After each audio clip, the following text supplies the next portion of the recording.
lola teo. Amina kokanga lola teo. Akokanga lola teo. Akokanga lola teo. Akokanga lola teo. Amina kiti sankemo. Amina loyo. Sababa sakola kitawe. Amina yoyo. Nalingi na mona kemo. Amina loyo. Amina zamba kiloe. Amina yo. Dozobenga yo. Dozobenga yo.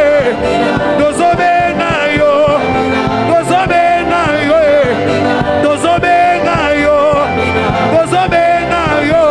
Dobeteli yo maboko. Amina yo yo. Amina zamba kiloe. Amina yo yo. Maboko, maboko, maboko.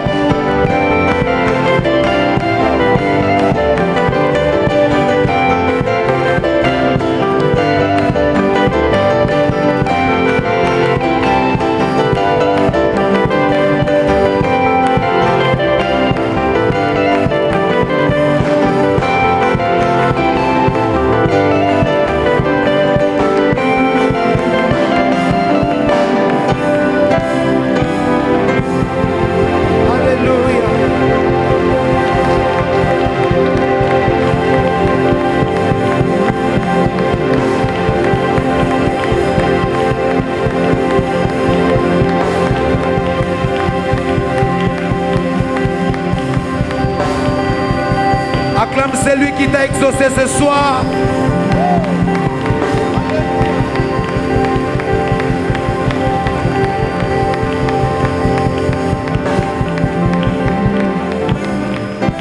Alléluia, nous acclamons celui qui est ressuscité.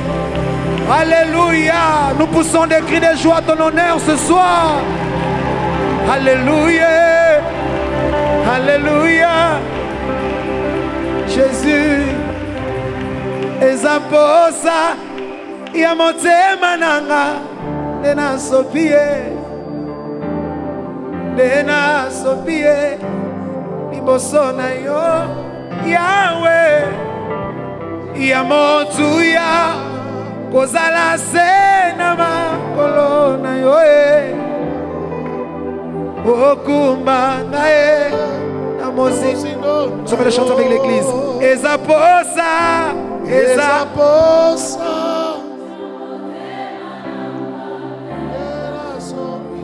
Dena sopie liboso na yo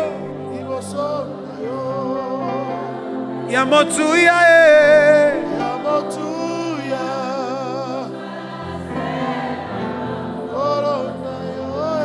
okumbanga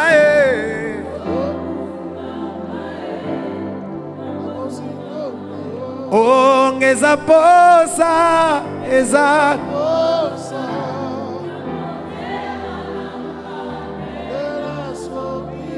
Dena sopie liboso ya motu ya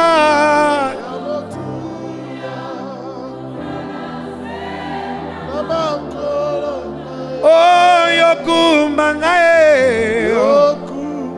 na mozindo na yo.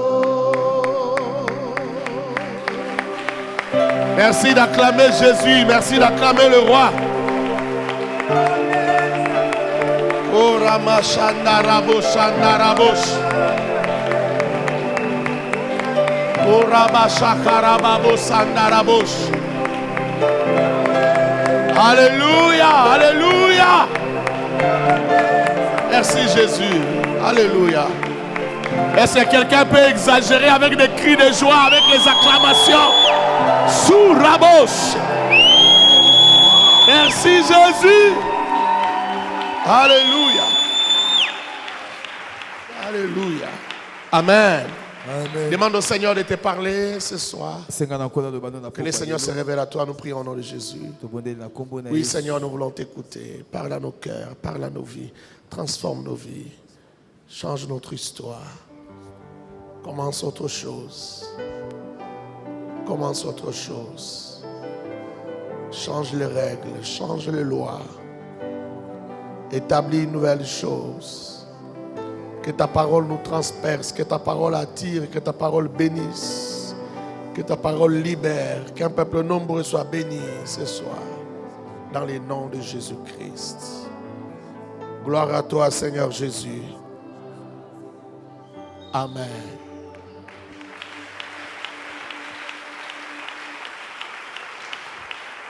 Merci de bien acclamer Jésus.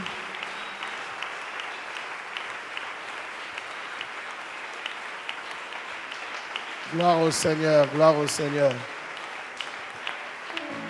Dis bonsoir à celui qui est à ta gauche, à ta droite. Souhaite la bienvenue dans la maison de Dieu. Dis une parole de faveur, une parole de grâce. Vas-y, vas-y. Que Dieu vous bénisse abondamment. Oh.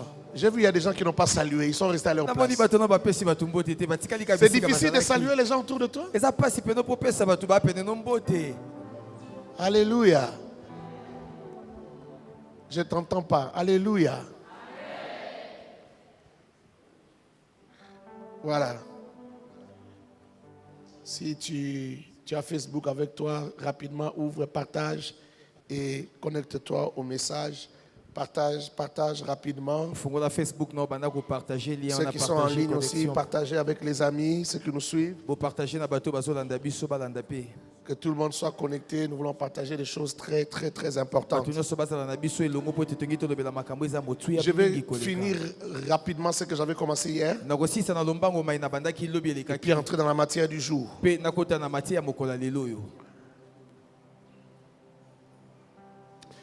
Une personne qui est en vie et qui est jalouse manque la foi. Il a un problème de foi. Et il a un problème d'assurance personnelle. Je peux aller même loin pour dire qu'il a un problème d'estime personnelle. C'est ce qui le met en insécurité. Il n'a pas confiance en Dieu. Il ne sait pas compter sur Dieu. Il est incertain, son avenir est incertain à ses yeux. C'est ce qui les pousse à envier, à jalouser. Il croit que quelqu'un veut prendre sa place. Il croit que le succès de l'autre va lui faire ombrage. Il a peur de perdre quelque chose. Toute cette insécurité le pousse à commencer à se battre, à avoir des sentiments de jalousie, d'envie qui peuvent amener jusqu'à la haine. Alléluia. Amen. Alléluia. Romains chapitre 10, verset 17 dit: la foi vient de ce qu'on entend, et ce qu'on entend vient de la parole de Christ. Hier, j'étais en train de te dire que c'est la parole de Christ qui va te barricader. Ces paroles-là sont esprit et vie. Ça va te protéger contre les envies et la jalousie. Ça va te protéger pour que ton cœur ne soit pas atteint par la corruption du mal. Lorsque vous n'avez pas la foi, parce que vous n'avez pas laissé à la parole de gagner votre cœur, de remplir votre cœur, vous allez vous sentir en insécurité. Mais si la parole a rempli votre cœur, cette parole vous donne la foi. La parole de Christ vous remplit de foi. Quand vous êtes devant quelqu'un qui réussit, vous vous dites: ah, c'est un signe. Comme le succès a atteint Serge, il y a de l'espoir. Ça va m'atteindre bientôt. Mon tour arrive bientôt. On est fortifié. On a de l'assurance. On croit à la parole. On croit que la parole ne faillira pas. Même quand ça prend du temps. Oh frère, parfois ça prend du temps. Parfois tu attends, ça prend du temps. Je crois que beaucoup de gens sont dans les fétiches, dans des histoires, parce qu'ils ne comprennent pas où sont les promesses. Ça fait 30 ans que j'attends les promesses. Alors ils ne comprennent plus, ils sont fatigués. Ils se disent, non, il y a risque que ça finisse comme ça. Ils ont perdu la foi, ils ont fait naufrage dans la foi. Parfois ça dure. La foi est patiente. Dis à ton voisin, la foi est patiente. La foi est patiente. Suis-moi ici, ne sois pas distrait. Laisse les gens qui sont dehors, qui travaillent, toi suis-moi. La foi est patiente. Dis à ton voisin, la foi est patiente. La foi est patiente.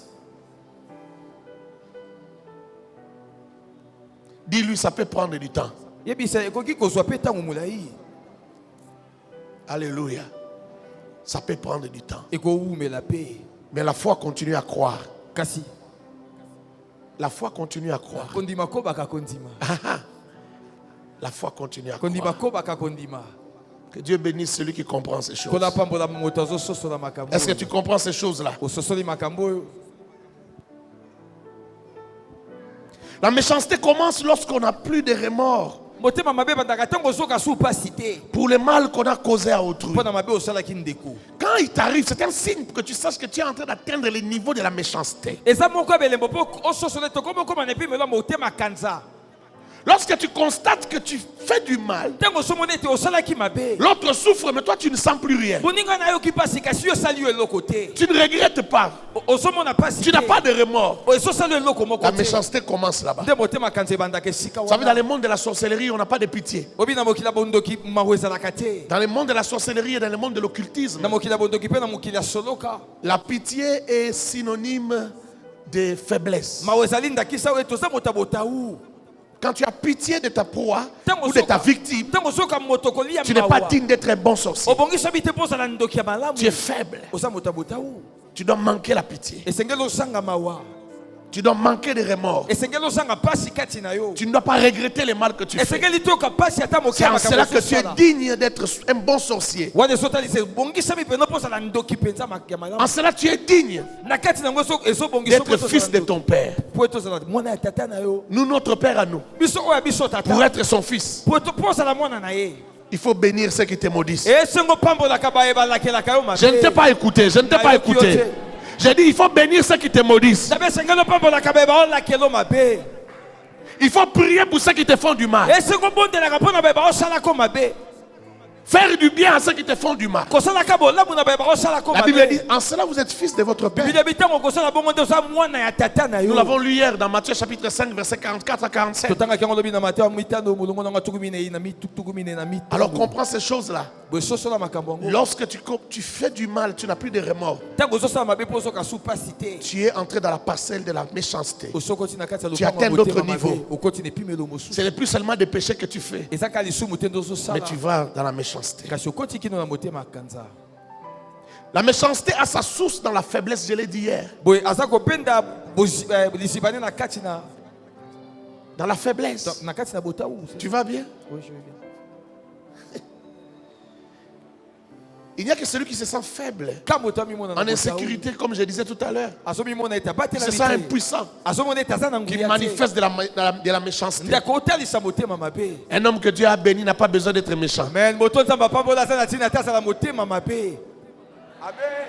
Non, non, ton amen ne me convainc pas. J'ai dit un homme que Dieu a béni n'a pas besoin d'être méchant. Une femme que Dieu a béni n'a pas besoin d'être méchante.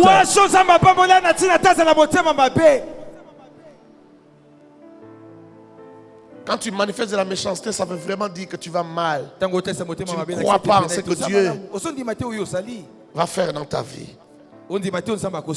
Cette faiblesse-là, c'est ça, la peur, l'impuissance. Le comble de la méchanceté est de faire intentionnellement le mal à celui qui t'a fait ou qui ne t'a fait que du bien. C'est ça le comble de la méchanceté. Tu te mets à faire du bien et du mal à celui qui ne t'a fait que du bien. Celui qui t'a nourri, qui t'a vêtu. Celui qui t'a payé les études. Celui qui t'a fait je ne sais pas quoi, qui t'a protégé. Il ne t'a fait aucun mal. Ne lui fais jamais du mal. C'est démoniaque, ne lui fais jamais du mal. Parce que ça c'est le niveau de la méchanceté et Dieu va te frapper. J'avais parlé de ça hier. Un homme a dit quelque chose, un homme très célèbre. Il s'appelle Machiavel. Il a dit aussi des bonnes choses dans sa vie, il n'a pas dit que des mauvaises choses. Mais il a une mauvaise réputation parce qu'il s'était attaqué à l'église et on l'a diabolisé pour toujours. Il enseigne sur la royauté, sur le pouvoir. Comment gagner le pouvoir et comment conserver le pouvoir. Notamment avec son livre célèbre, Les Princes. Pour les gens qui aiment lire. Il faut lire ça. Mais il faut rester chrétien. Tu lis ça, mais tu restes enfant de Dieu. Lui, il parle du pouvoir, de la politique. Mais il a dit quelque chose par rapport à la méchanceté. C'est ce qui retient mon attention ce soir. Il a dit la méchanceté est insatiable. Répète ça. La méchanceté est insatiable. Lorsque tu commences à être méchant, la profondeur va appeler la profondeur. Tu ne te rassasieras jamais du mal que tu vas faire aux autres. Tu seras de plus en plus méchant. Parce que l'humilité de ton cœur a été brisée. Le mal est entré. Et le mal va continuer à grandir. Écris cela. La méchanceté est insatiable. La méchanceté est insatiable. Insatiable. Autre chose que tu dois savoir sur la méchanceté ronge les os. Ça brûle les os. Ça brûle comme l'acide. Comme l'acide sulfurique. Ça va te ronger les os. Quand vous lisez Proverbes chapitre 14 verset 30, écoute ce que la Bible dit. Un cœur calme a la vie du corps, mais l'envie est la carie des os. Dans notre version, on dit ça brûle les os. Ça brûle les os. L'envie. Quand tu trouves que l'autre ne mérite pas, c'est toi qui devrais avoir ce qu'il a.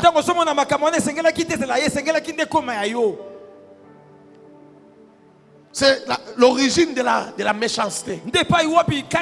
Ça brûle les os. Quelqu'un d'autre a dit la méchanceté, c'est comme un lion qui bondit d'abord sur son maître. Avant d'aller attaquer les autres, il bondit d'abord sur son maître. Lorsque tu as de la méchanceté en toi, la méchanceté te détruit d'abord de l'intérieur. Tu auras un cœur dur. Souvent les gens méchants souffrent de la gastrite. Parce que le mal que tu veux faire à l'autre, quand ça reste en toi, c'est du feu, ça te brûle d'abord toi-même. C'est le mal là que tu veux faire aux autres. Comme tu gardes ça en toi, ce mal là va d'abord te détruire.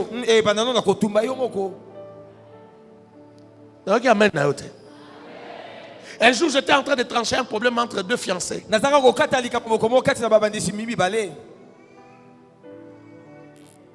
Il s'était accusé à un souciate. Alors j'appelais l'homme. C'est un homme que je connais bien. C'est un ami. Alors je suis allé, je l'ai appelé. C'est comme si l'esprit me poussait à l'appeler. Je l'ai appelé. Tu es où? Il m'a dit je suis à tel endroit. Il m'a dit je suis au terrain de foot. Au terrain de foot à 18h. J'arrive au terrain. Il me dit il y a un souciate à côté, je suis là. Je me suis avancé là avec le véhicule. J'ai vu qu'ils étaient là-bas devant l'OPJ. J'ai parqué, je suis entré. Ils étaient dans des problèmes, beaucoup de choses. Finalement, j'ai essayé de parler avec eux et avec l'OPJ. On a trouvé un terrain d'entente. J'ai payé les frais. Je les ai pris tous les deux parce qu'on a fini vers minuit. Les discussions ont fini vers minuit. Je les ai pris tous les deux. J'ai dit à la soeur, à 7h, tu peux plus rentrer chez vous. Venez, je vous amène chez moi. Alors, en route, je leur ai dit, on va à la maison. La fille a dit, elle ne peut pas venir à la maison. À moins qu'on est à l'église. J'ai dit, ok, je vous amène à l'église. On était encore de l'autre côté, je les ai amenés à l'église. Et là, je voulais convaincre la soeur qu'on lui trouve quand même un moyen de s'endormir, de se coucher bien dans de bonnes conditions. Elle a refusé. Elle dit, elle va rester comme ça, éveillée jusqu'au matin. Je pouvais voir comment elle était rongée par les mal. Comment il y avait la revanche qui brûlait en elle. Elle souffrait même pour avaler la salive. Ça rend vilain les mal. Vous savez, quand la méchanceté reste en toi, ça va te rendre même vilain. Je pouvais voir même la souffrance qu'elle avait pour avaler la salive. Elle avait mal à l'estomac. Je voyais qu'elle avait mal. Je vais te donner de l'eau. Elle souffre elle-même. Même l'eau, elle ne veut pas. Ce jour-là, j'ai regardé les frères, je lui ai dit, c'est toi qui t'es cherché ces choses ici. Je t'avais interdit. Vous êtes encore fiancé, vous êtes à ce niveau ici. Vous allez chez l'OPJ, seulement pour qu'elle réclame son argent avec ta crise. Hey. Quand vous serez marié, qu'est-ce qui va se passer?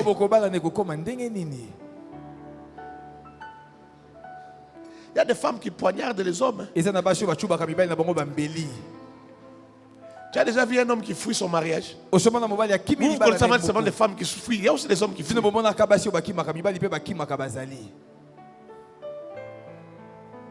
On va parler d'un homme à Seattle, là-bas aux États-Unis. Il était marié ici. Un jour, la nuit, il dort. Il rêve que sa femme veut le poignarder. Alors il sursaute.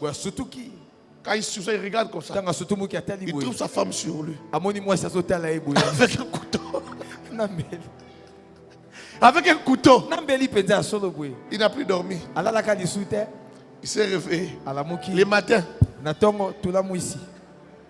Il est parti. Il a dit jamais, je ne peux plus jamais revenir. Dieu m'a montré ça. Et puis j'ai vu moi-même, je l'ai trouvé. Je n'ai pas envie de mourir. Frère, le mariage s'est arrêté seulement ce jour-là.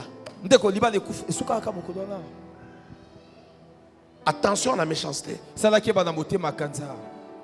fait souffrir. Ça fait souffrir. Maintenant, pose-toi la question. Cette femme qui avait le couteau, éveillée pendant que son mari dort, qu'est-ce qu'elle faisait? Elle se posait la question que je le coupe, que je fasse. Donc elle souffrait. Sa souffrance lui a fait manquer le sommeil. J'ai beaucoup de choses à dire, il faut que j'aille vite. Écoute ce que la parole dit. Philippiens 4:8. Philippiens 4:8.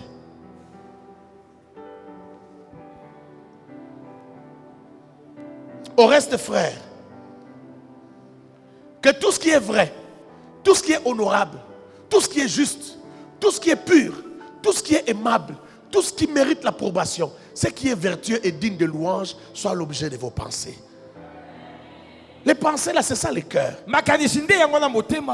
Écoute, comme je disais hier, il ne faut pas négliger des paroles simples comme ça. C'est dans ces paroles-là qu'il y a la vie. Ça, c'est le miroir de ta vie. Place ces miroirs devant toi chaque jour. À chaque instant, pose-toi la question. Est-ce que mes pensées sont pures? Est-ce que mes pensées sont vraies? Est-ce que mes pensées sont justes? Est-ce que mes pensées sont aimables? Est-ce que mes pensées méritent l'approbation? Est-ce que si on sort mes pensées, on les met sur l'écran? Est-ce que je peux rester dans la salle et sourire? Est-ce que les gens vont aimer les pensées de mon cœur? Si tu te mets devant ce miroir chaque jour, ton cœur ne sera jamais atteint par la méchanceté. Tu as compris ou tu n'as pas compris? Quand tu ne dis rien, je ne sais pas si tu as compris. Est-ce que tu as compris ou tu n'as pas compris? Ça chasse le mal devant toi. Ça chasse la méchanceté de ta tête. Si à chaque instant tu te poses la question, est-ce que mes pensées sont pures? Est-ce que c'est digne d'approbation? Est-ce que mes pensées sont vraies? Est-ce que mes pensées sont vertueuses? Est-ce que c'est digne de louange? Est-ce que les gens peuvent acclamer ce que je pense? Mon père disait toujours, si on pouvait mettre toutes nos pensées sur l'écran, dans un culte, personne ne resterait ici. Imagine-toi depuis le matin, si on prend toutes nos pensées qu'on a eues depuis le matin, on met ça ici. Quelqu'un va rester, je pose la question, quelqu'un va rester ici?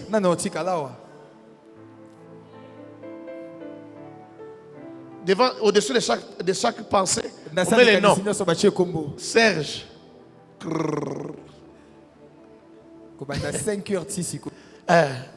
Ma pensée ne se regarde pas. Tout ce que tu as eu comme pensée. Zéna. Moïse. Bruce.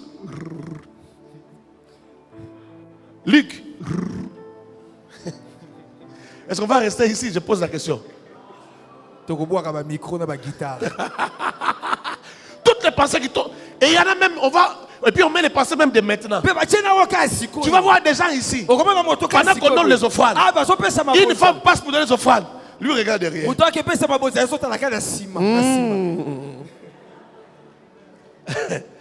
Ça passe la crrr. Qui va rester ici? On pêche même dans les temples. On pêche même en plein culte. En pleine louange, on est en train de louer. Une femme devant toi en pantalon jean loue. Toi, on est de louer aussi Dieu. Soulève un peu d'abord ton visage. Toi, tu es toujours là. Il y a un contre-temps. Un jour, quelqu'un m'a posé la question. Il y a un Africain.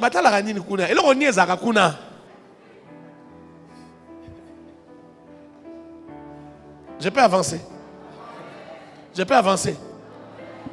Tout ce qui est vertueux, digne de louange, que cela soit l'objet de ces versets-là. Si tu peux l'écrire même au mur de ta maison. C'est un miroir. De la même manière le matin. Tu te réveilles, tu te regardes au miroir. Voilà le véritable miroir. Imprime ça sur un papier, même à la porte de ta chambre. Mets au salon. Quand tu te réveilles le matin, regarde ça. Amen, nous sommes faibles. Regarde-toi au miroir. Regarde-toi. Et deviens conforme à l'image que tu vois au miroir. La pureté est la piste d'atterrissage de la gloire de Dieu. Lorsque je parle de la gloire de Dieu ici, je vois la splendeur. C'est ça. La splendeur. Avec la grandeur en même temps. Avec l'éclat. Avec la beauté. Quand on parle de splendeur, il y a beauté et éclat en même temps. C'est cela la splendeur. Il y a aussi la grandeur dedans. Dieu, lorsqu'il descend dans ta vie, dans toute sa splendeur. La médiocrité de ta vie est chassée. Oh, j'ai dit la médiocrité de ta vie est chassée. J'ai dit les échecs de ta vie sont chassés. Il va chasser les échecs de ta vie. Même si tu étais moins intelligent à l'école, l'intelligence va venir. Oh, si Dieu peut changer le nom d'Abraham. Il était Abraham, il ajoute H au milieu, il devient Abraham. Il n'avait pas la possibilité de faire des enfants avec Sarah. Mais lorsqu'on change son nom, il devient le père de la multitude. Et ces chromosomes sont touchés par l'onction. Ces chromosomes sont touchés par la splendeur de Dieu. Il peut donner maintenant un enfant. Est-ce que je parle à quelqu'un? Si la splendeur de Dieu vient chez toi, atterrit dans ton cœur, l'impossible va devenir possible. La Bible me dit que lorsque l'Esprit descendra, le désert se transformera en verger. Et le verger va devenir une grande forêt. Si la splendeur de Dieu descend dans ta vie, les choses naturelles, les choses physiques vont connaître des modifications, des mutations. Des mutations extraordinaires. Laisse-moi entrer dans la matière de ce soir. La guérison d'un cœur tortueux. La guérison d'un cœur tortueux. Jérémie chapitre 17, verset 9. Le cœur de l'homme est tortueux par-dessus tout. Et il est méchant, qui peut le connaître? La guérison d'un cœur tortueux, 1. Demain, on va passer la guérison d'un cœur tortueux, 2. Aujourd'hui, on est à 1. La guérison d'un cœur tortueux. Le cœur de l'homme, le cœur est tortueux par-dessus tout. Et il est méchant. Ça dit que naturellement, le cœur est déjà méchant. L'homme naturel qui n'a pas Dieu, son cœur est exposé à la méchanceté. Ça ne demande pas qu'on l'initie pour qu'il devienne comme Caïn qui tue Abel. Dans son naturel, il a la méchanceté. La Bible pose la question, qui peut le connaître? C'est pourquoi dans la vie, il faut faire attention même avec les amis. Parce que tu ne connais pas celui avec qui tu te lis comme ami. Son cœur est profond. Son cœur peut te surprendre. Son cœur peut grandir dans la méchanceté. C'est le cœur de l'homme. Alors tortueux veut dire quoi? Tortueux. Tortueux veut dire quoi? Tortueux veut dire deux choses. Hypocrite. C'est-à-dire sans franchise. Il n'y a pas de franchise. Et tortueux veut dire aussi qu'il y a de nombreuses courbes. De nombreuses courbes.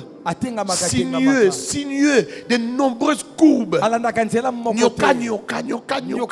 Plusieurs branches. Tu ne peux pas comprendre son cœur. Parfois il se retourne, parfois il est dans l'autre sens. C'est ça tortueux. C'est ça ce que ça veut dire tortueux. Plusieurs courbes. Tu peux pas prévoir ce qu'il va penser. C'est pourquoi l'homme, tu peux lui faire du bien. Tu lui dis non. Mon frère ici souffre beaucoup. J'ai beaucoup de véhicules. Je vais te donner un véhicule. Tu lui donnes un véhicule. Il part, il se fâche. Au lieu d'être content. Et toi, tu ne le sais pas. Il est fâché pourquoi? Ah, maintenant aujourd'hui, il me donne un véhicule. Comme il en a 10, maintenant c'est maintenant qu'il me donne. Quand lui me donne ici, c'est catch ici. Lui, il reste avec quel genre de véhicule? Ça, c'est une façon de m'injurier. Papa, de t'injurier, comment toi, tu as zéro. Tu n'as rien. On te donne les catch. Tu dis qu'on t'a injurié. Tu sais pourquoi tu dis qu'il t'injurie? Parce que tu te compares à lui. Tu te compares avec ce gros véhicule qu'il a. C'est pas parce que vous avez étudié ensemble que tu dois être comme lui. C'est pas parce que vous avez le même âge que tu dois être comme lui. C'est pas parce que vous avez joué au pile quand vous étiez enfant que tu dois être comme lui. Il t'a fait cadeau. Vous avez déjà vu ça dans la vie, hein? On donne quelque chose à quelqu'un, il se fâche. Vous avez déjà vu ça? C'est parce que le cœur est tortueux. La personne qui a donné pensait faire du bien. Mais le problème, mais le ngambu. Et une lutte commence. Un combat commence. Il ne te salissait pas chez les gens. Maintenant, il va commencer à te salir chez les gens. Celui-là, c'est un méchant. Celui-là, c'est un méchant. Le méchant, c'est toi. Attends le bien, mente.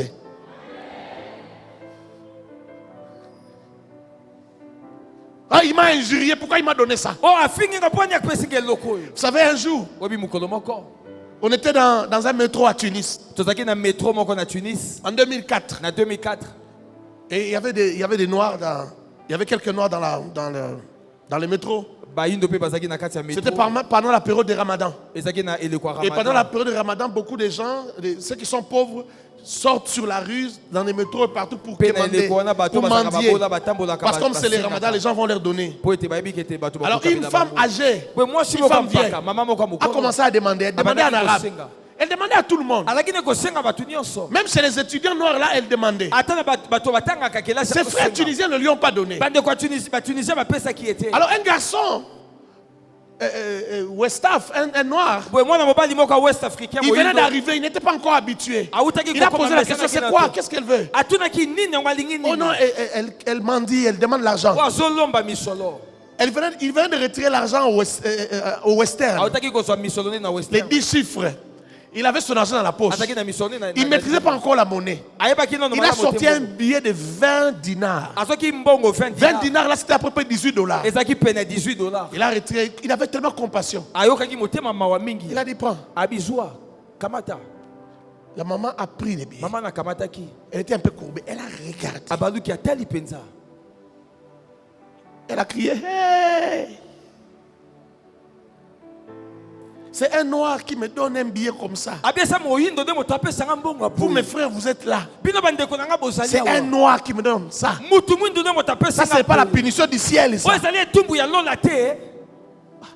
Mais finalement, qu'est-ce que tu veux? Donc, elle se sentait tellement méprisée que ça soit un noir qui lui donne ces billets-là.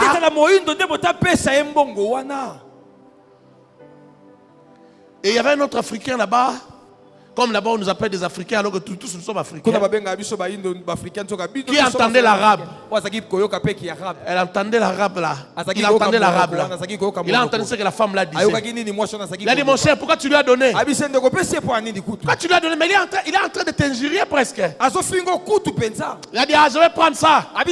Comme la femme continue à parler, à secouer les billets. Il est allé, il a pris ça. Allez, donne-moi ça.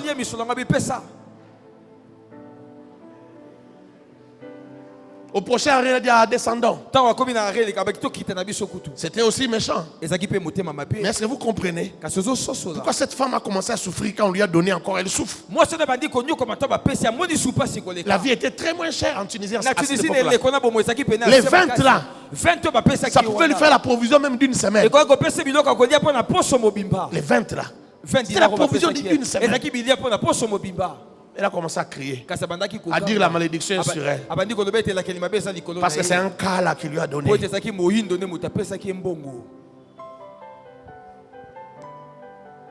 La méchanceté. Souvent les gens qui pleurent, j'ai dit ça hier, qui demandent, oh non, moi on ne m'aide pas, on ne m'aide pas. Ce sont les gens qui n'ont pas de bon cœur. Elle était venue mendier. Et pourquoi il n'a pas même un bon cœur pour recevoir? Même pour recevoir, il faut avoir un bon cœur.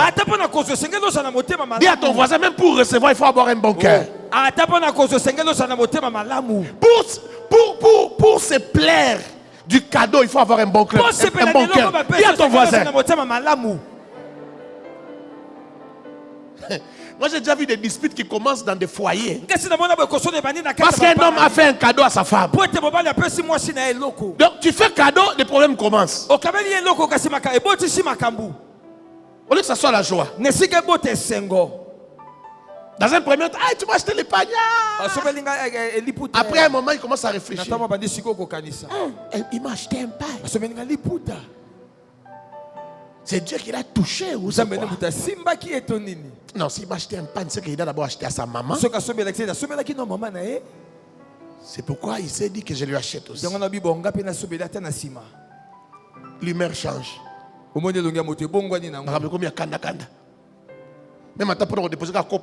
pour déposer un simple verre comme ça, dépose tu as envie de frapper sur un homme ou bien sur les assiettes? Est-ce que je parle à quelqu'un? C'est là où les enfants souffrent. Comme elle ne sait pas te taper, comment ça taper les enfants? Tu avais la joie du pagne.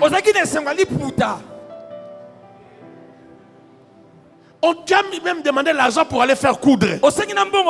Tu as déposé l'argent là. Mais va faire coudre. Tu n'as plus envie. Ton cœur. ton cœur te joue des tours. Vous savez, quand tu as de la méchanceté en toi, tu vas commencer à penser des choses qui ne sont pas réelles. Quand le cœur est tortueux, tu vas faire des calculs qui ne sont pas vrais. Tu crois que le cœur de tout le monde est comme ton cœur. Tu dis, oh non, c'est parce qu'il a certainement il a acheté d'abord à sa maman, c'est pourquoi il m'achète. Quand tu vas vérifier, ce n'est pas ça. Ça, c'est ce que toi tu aurais fait si tu étais à sa place. Mais ce n'est pas ce que lui a fait. Tu penses à la place des gens. Vous avez déjà remarqué ça? Tu dis à quelqu'un la vérité, tu dis jamais, ce n'est pas ça. Tu mens, tu as fait ça sciemment. Tu voulais me faire du mal. Non, c'est ça que toi tu aurais fait. Mais moi je ne peux pas faire ça sciemment. C'est arrivé, c'est un accident. Je dis jamais. Tu avais prémédité. Ça c'est ton cœur. Je peux avancer? Est-ce que je peux avancer? Que le cœur tortueux guérisse ce soir. Que le cœur tortueux guérisse ce soir. Que l'Esprit de Dieu tombe sur toi. Que l'Esprit de Dieu tombe sur ton cœur. Qu'il fende ton cœur. Qu'il fende ton cœur. Genèse chapitre 6, versets 4 à 8. Genèse 6, 4 à 8. Qu'est-ce que vous avez comme problème là-bas? Écoute ce que la Bible dit. C'était l'époque où il y avait des géants sur la terre.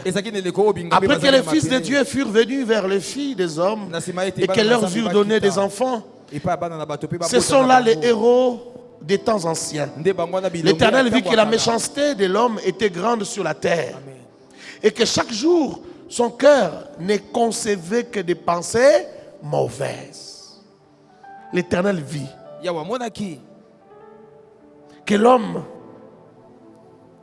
que la méchanceté de l'homme était grande sur la terre. Le cœur de l'homme ne faisait que concevoir le mal.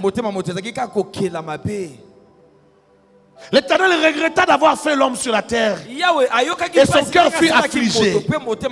L'Éternel dit, j'effacerai de la surface de la terre l'homme que j'ai créé. Depuis l'homme jusqu'au bétail, aux reptiles, aux oiseaux du ciel. Car je regrette de les avoir faits. La Bible dit, verset 8. Mais Noé obtint la faveur de l'Éternel. Si Noé n'avait pas obtenu la faveur de l'Éternel, nous ne serions pas vivants aujourd'hui. Nous allions disparaître. Pourquoi Dieu voulait effacer l'homme sur la terre? À cause du mal qui montait dans le cœur de l'homme. Il a dit, mais comment l'homme est autant méchant? Pourquoi l'homme est méchant comme ça? Tellement méchant. L'homme naturel a un cœur penché vers le mal. Un cœur tortueux qui ne médite que le mal. Le mal est dans l'enfant. Tu peux voir ton enfant, regarde bien ton enfant de 4 ans, de 5 ans.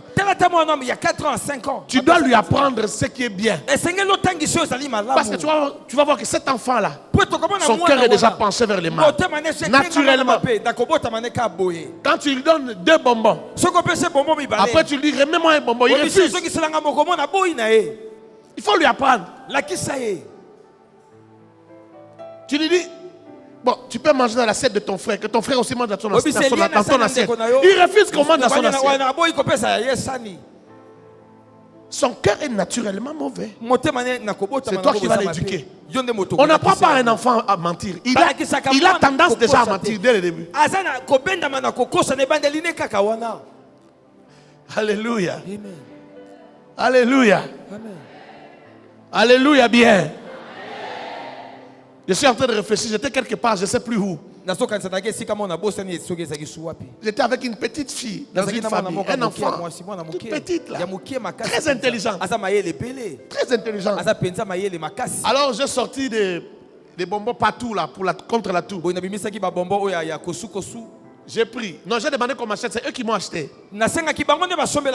Ah oui, je vois où j'étais. Alors quand je prends ces bonbons, l'enfant me regarde.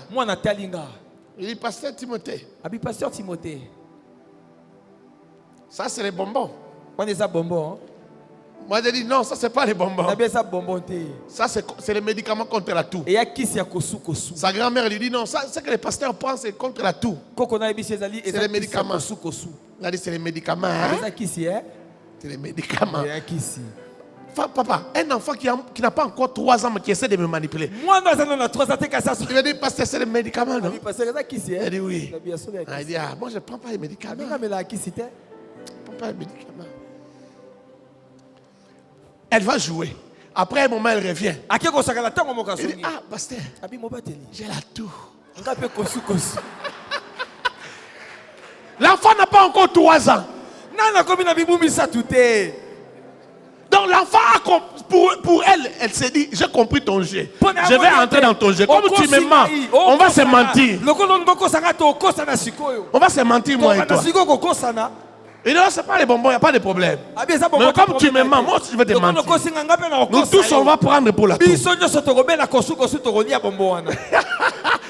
L'enfant n'a pas 3 ans, frère. Si un enfant de 3 ans fait ça, et toi, avec ton cœur vieux qui a des racines, qu'est-ce que toi tu ne feras pas? Ah, j'ai pitié des hommes. Hein. Non, les hommes. Quand je regarde les filles, j'ai pitié des hommes. Qu'est-ce que cette fille va lui faire?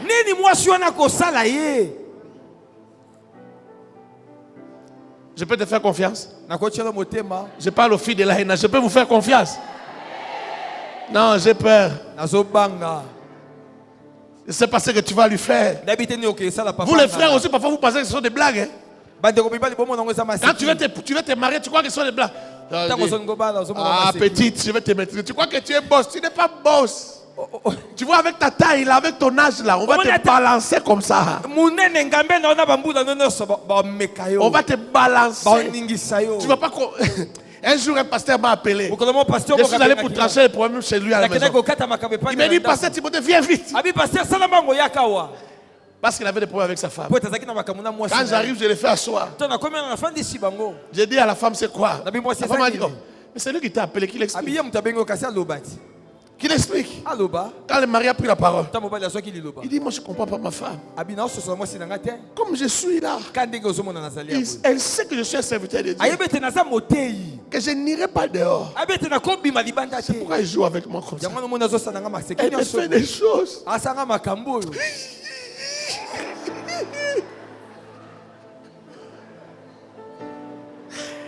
Ah, j'ai eu envie de pleurer avec lui. J'ai eu envie de l'attraper dans mes bras pour pleurer ensemble. Et la femme me regarde seulement. Et puis ce qui m'a étonné, la femme m'a dit, toi aussi tu pleures. Aujourd'hui tu as pleuré. Il ne va pas pleurer comment. Tu l'as fait arriver au bout. Tu l'as amené au bout. Tu sais pourquoi il pleure? Il s'est dit que je frappe. Que je fasse quoi? Que je prenne mes affaires, que je parte.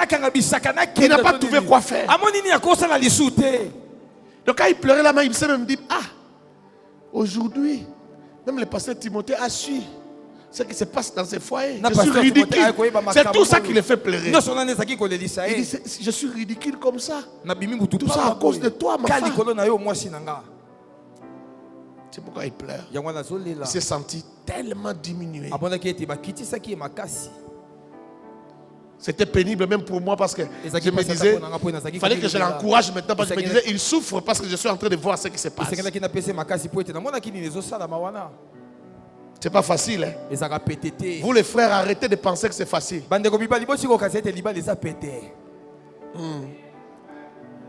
On a un nouveau mariage.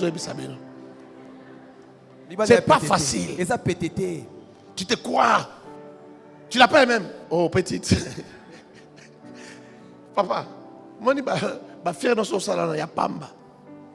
on va te faire des jeux comme les jeux de bonbons que je vais de dire là. On va jouer avec toi. Mes filles ne sont pas comme ça. Est-ce que je peux compter sur mes filles? Je dis, vous n'êtes pas comme ça. Bientôt, ça se saura. Quand vous allez vous marier, on aura des rapports. On saura. On saura comment vous êtes vraiment en vrai. À l'église, les filles font toujours semblant d'être très obéissantes. Mais c'est dans les mariages qu'on va savoir. Là-bas qu'on va savoir. On obéit au pasteur plus facilement qu'à son mari. Hein. On saura. Alors, j'espère que tu es en train de comprendre ces choses-là. C'est ça, un cœur tortueux. C'est naturel. Alors je disais que tortueux veut dire aussi hypocrite. Ça veut dire qu'il n'y a pas de franchise. Alors je te parlerai de l'hypocrisie et de la jalousie. Si je ne finis pas, je finirai demain. Et je continuerai avec le cœur, la guérison du cœur tortueux 2. L'hypocrisie. L'hypocrisie c'est quoi? En bref, c'est manquer de franchise. Faire croire à autre chose que ce qu'il y a vraiment. Tu fais croire aux gens autre chose que ce qu'il y a vraiment. C'est ça l'hypocrisie. Tu dis autre chose, mais au fond de toi, c'est autre chose. L'hypocrite n'est jamais franc. Il mentira et il jouera au cache-cache.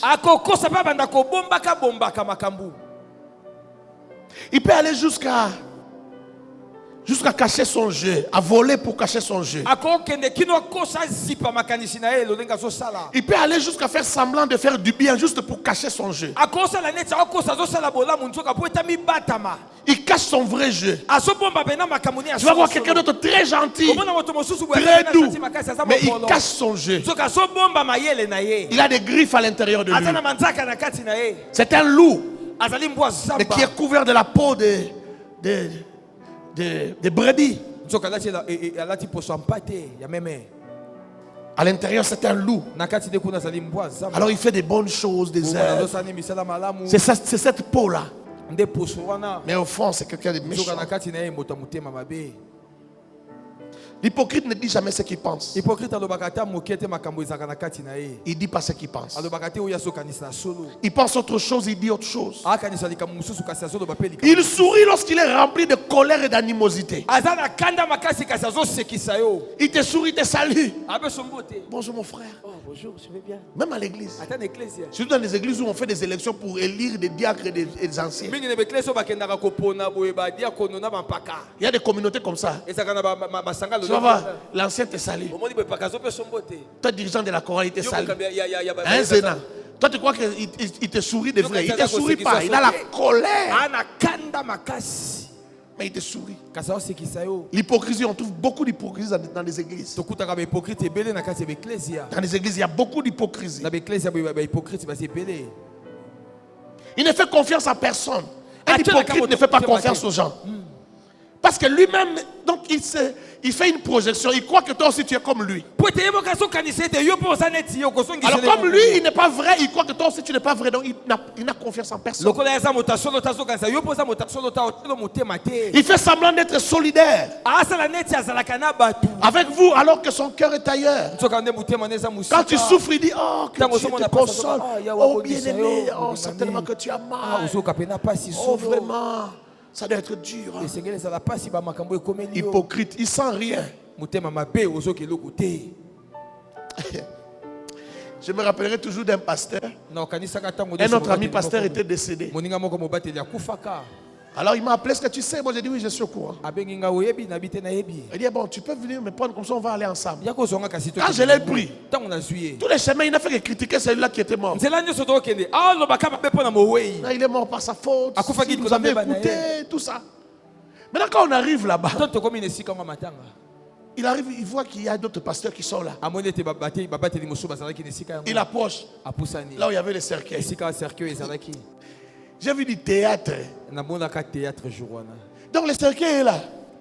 Lui il approche, il arrive ici. Il fait comme ça. Il pleurait avec les épaules. Ah! Je l'ai regardé, j'ai dit, cet homme, c'est un aventurier. Il veut dire qu'il a mal. Moi, j'avais mal, mais je ne suis pas arrivé à ce niveau-là.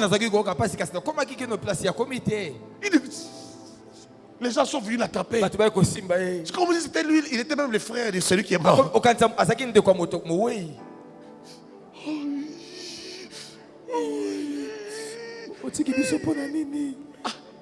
J'ai dit, cet homme ici,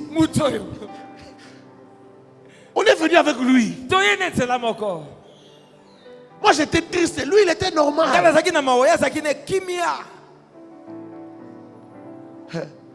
On l'a vu l'attraper là-bas. On l'a fait tourner les cercueils. Quand il tourne, il regarde.